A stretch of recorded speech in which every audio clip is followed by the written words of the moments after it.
대한민국 국방부 본청, 장군들이 모두 모인 비밀 회의실. 역사적인 순간이었다. 최초로 여군이자 특전사령관으로 임명된 강현우 대장이 자리한 첫 회의였다. 회의실 문이 열리자 장군들의 시선이 한꺼번에 쏠렸다. 군복 위에 빛나는 4개의 별은 그녀가 단순한 상징이 아니라 실력으로 올라왔음을 말해주고 있었다. 그러나 환영의 박수는 나오지 않았다. 오히려 정적이 흘렀다. 그 침묵을 깨뜨린 것은 박도현 육군 3군 단장이었다. 길 막지 말고 꺼져. 굵은 목소리가 회의장을 울렸다. 순간 공기가 얼어붙었다. 그의 눈빛에는 경멸이 담겨 있었고 말투에는 오만이 넘쳤다. 그는 단지 자리를 양보하는 것이 아니라 강 대장의 존재 자체를 부정하고 있었다. 강 대장은 미소도 짓지 않았다.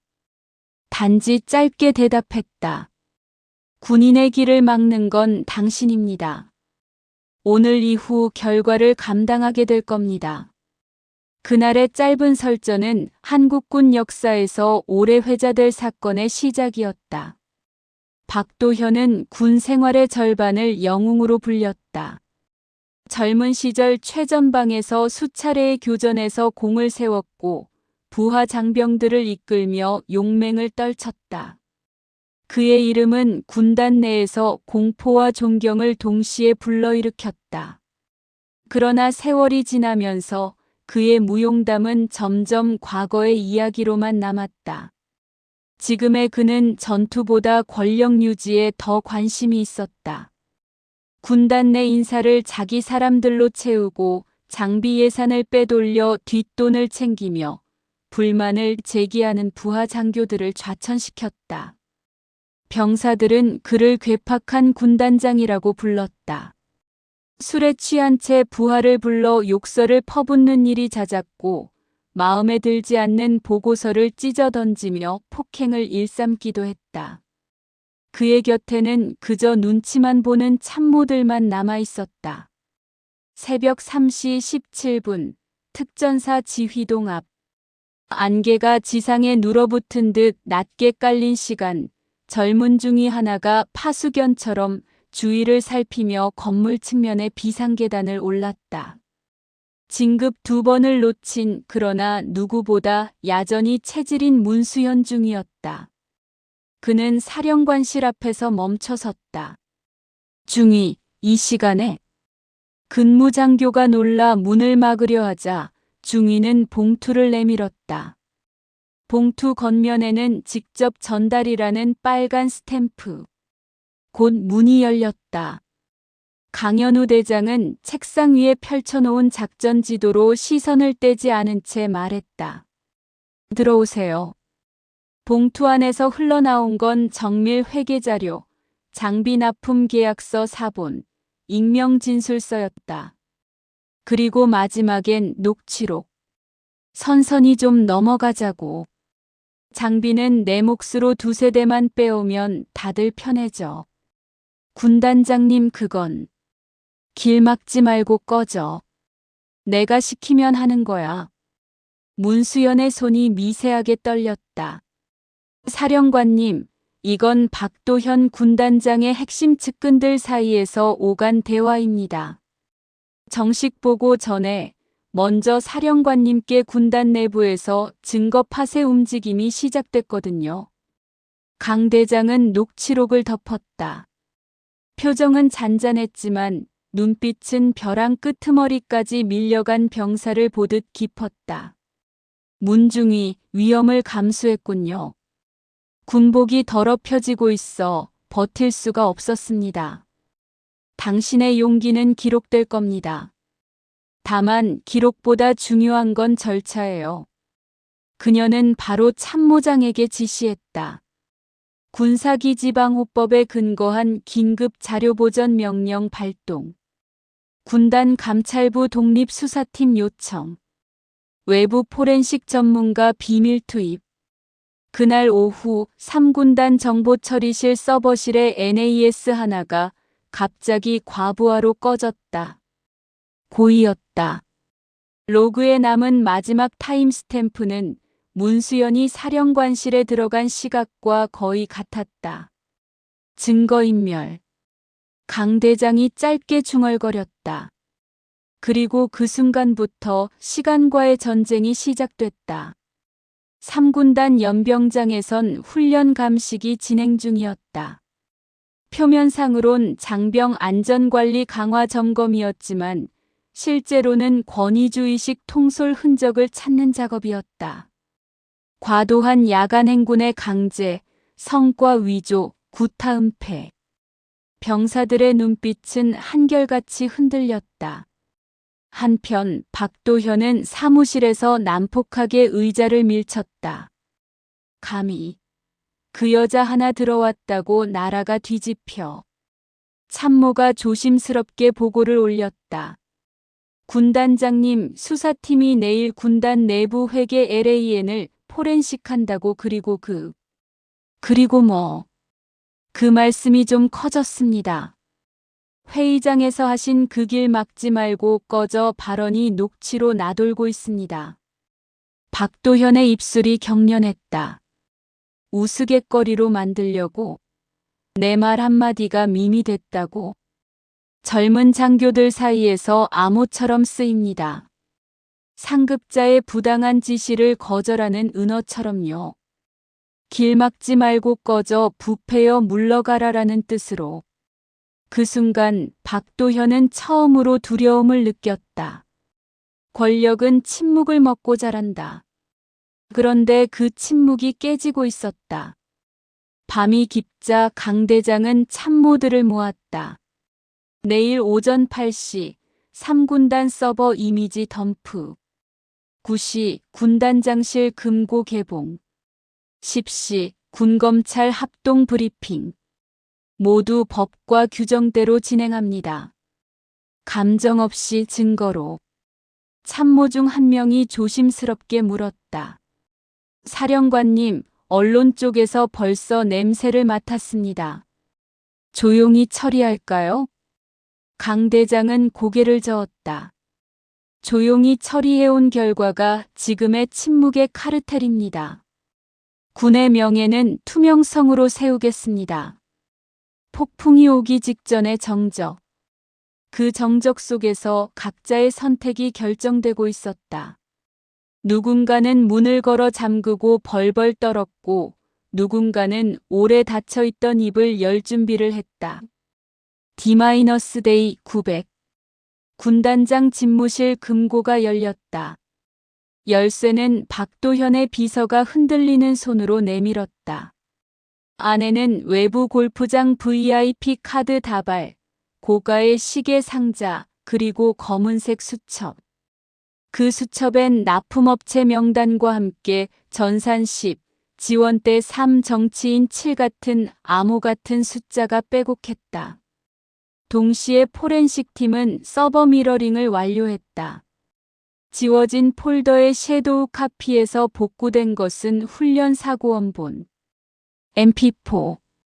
영상에는 야간 강화 훈련 중 안전장비 미구비 상태로 뛰어내린 병사가 착지 실패로 부상을 당하는 장면이 있었다.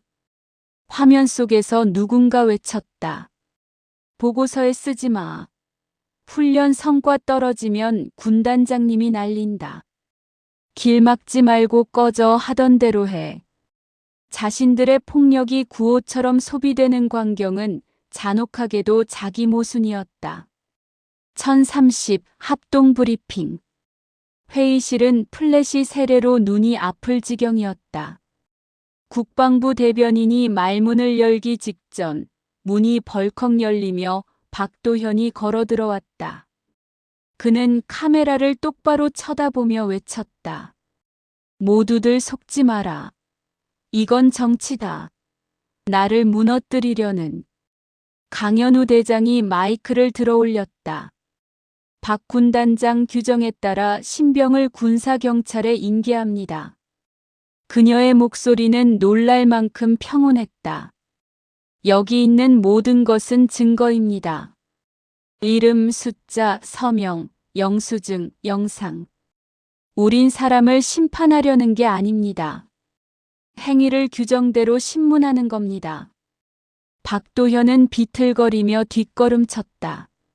그 순간 기자 한 명이 크게 물었다. 군단장님, 회의장에서 길 막지 말고 꺼져라며 욕설하셨단 보도에 대해 인정하십니까? 회의실이 조용해졌다. 박도현이 입술을 열었지만 소리가 나오지 않았다. 그의 곁에서 이 모든 과정을 지켜보던 한중령이 조용히 귓속말을 했다. 끝났습니다, 군단장님. 그날 오후 직무정지. 다음 날 아침 구속영장 청구. 일주일 뒤 국회 청문회. 청문회는 잔혹할 정도로 절차적이었다. 증인석에 앉은 문수현은 정장을 단정히 여미고 말했다. 군 생활을 사랑합니다. 그래서 침묵하지 않았습니다. 마이크 너머로 가늘고도 단단한 파장이 번졌다. 그리고 강연우의 차례. 사령관으로서 저는 사람을 가르치지만 법과 원칙이 저를 가르칩니다. 군복을 입었기 때문에 더 투명해야 합니다. 명예는 감정이 아니라 기록과 책임으로 지켜집니다. 청문회 라이브 시청자는 100만을 넘어섰다. 댓글창엔 같은 문장이 끝없이 올라왔다. 길 막지 말고 꺼져 부패여 물러나라. 구호는 욕설이 아니라 상징이 되었다. 판결은 의외로 빨랐다. 횡령, 직권남용, 직무유기, 폭력행위 가중처벌. 박도현에겐 징역형이 선고되었다. 그는 법정에서 마지막까지 억울함을 외쳤지만 판사는 단호했다. 억울함은 법정 밖에서 권력으로 해결하려 들었던 과거의 습관일 뿐입니다. 이곳에서는 증거만 말합니다. 수위의 단추를 잠그며 그는 고개를 숙였다. 가끔 사람은 추락하면서 자신이 어디서 발을 헛디뎠는지 뒤늦게 깨닫는다. 박도현의 경우 그것은 한 문장이었다. 길 막지 말고 꺼져. 상대의 길을 막으려던 그 말은 결국 스스로의 길을 꺼버린 스위치였다. 한편 특전사 연병장에는 깃발이 세차게 휘날렸다. 강연우 대장은 장병들 앞에서 새 핵심 규범을 발표했다. 모든 훈련과 작전의 기록은 즉시 디지털화, 수정 이력 자동 추적, 인사 전 과정 블라인드 평가 도입, 내부 고발자 보호를 위한 암호화 채널 상시 운영, 지휘관의 언행 규정 강화 부적절 발언 누적 시 자동 평가 반영. 연설이 끝나자 장병들 사이에서 절도 있는 구호가 터져나왔다. 명예, 책임, 기록. 각자의 목소리는 다르게 떨렸고 그 떨림이 묶여 하나의 리듬이 되었다. 그날 저녁 강 대장은 사무실 창문을 열었다. 바람에 실려 훈련장 구령 소리가 들려왔다. 좌향과 정지. 낮게 깔린 목소리들 위로 해가 졌다. 어둠은 다시 찾아왔지만 그 어둠은 예전처럼 숨을 곳이 아니었다. 모든 것이 기록되고 누군가가 보고 누군가는 말할 것이다. 그것이 새로운 군의 구조였다. 문수연은 짧은 휴가를 받아 집 앞 공원 벤치에 앉아 있었다. 휴대폰 화면 속 댓글들 사이로 한 문장이 눈에 들어왔다. 이름도 밝히지 못한 병사에게 용기를. 그는 미소를 지었다. 이름은 중요하지 않았다. 행동이 있었다는 사실이 중요했다. 어느 술집 구석, 낡은 포스터가 너덜거리게 붙어있는 자리에서 박도현은 잔을 비웠다. 그의 등 뒤 TV에는 뉴스가 흘렀다. 특전사 내부 고발자 보호체계 도입 이후 부패지표 60% 감소. 그는 TV를 등진 채 중얼거렸다. 길 막지 말고 꺼져. 그 말은 결국 내게 돌아왔군. 문이 열리고 한 노인이 들어왔다. 박도현을 보더니 잠깐 멈췄다. 자네 옛날 전선에서 함께 뛰던 박대위 아니었나? 박도현이 고개를 들었다. 노인의 눈엔 과거의 시간이 묻어 있었다. 그때 자네가 날 끌어줬지. 나는 살아 돌아와 손자 초등학교 입학도 봤어. 그 은혜 평생 잊지 않았네. 박도현의 눈이 붉어졌다. 사람은 누구나 한때 누군가의 영웅이었다. 문제는 그 영웅의 기억을 권력의 면죄부로 착각하는 순간부터 시작된다. 그는 계산서를 집어들었다. 오늘은 제가 예전 빚을 갚겠습니다. 노인은 말없이 고개를 끄덕였다. 문이 닫히고 박도현은 빈잔을 내려놓았다. 그는 비로소 한숨이 아닌 숨을 내쉬었다. 늦었지만 시작이었다. 자기 자신을 향한 저녁식. 그 시각 특전사 사무실 한쪽 벽에 새 슬로건이 걸렸다. 길을 막지 말자. 서로의 길을 지키자. 명예는 말이 아니라 절차로 증명한다. 밤이 더 깊어지기 전에 강현우는 마지막으로 일기를 썼다. 오늘도 많은 사람이 옳은 일을 했다. 그것이면 충분하다. 그녀는 펜을 놓고 불을 끄며 귓속말처럼 덧붙였다.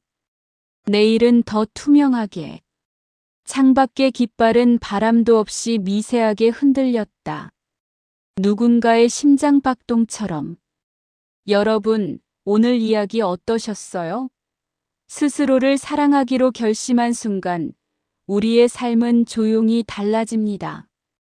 이 영상이 누군가의 밤을 덜 외롭게 했다면 좋아요, 구독, 알림 설정까지 부탁드리며 당신의 이야기도 댓글로 들려주세요. 우리는 서로의 용기가 될 수 있으니까요.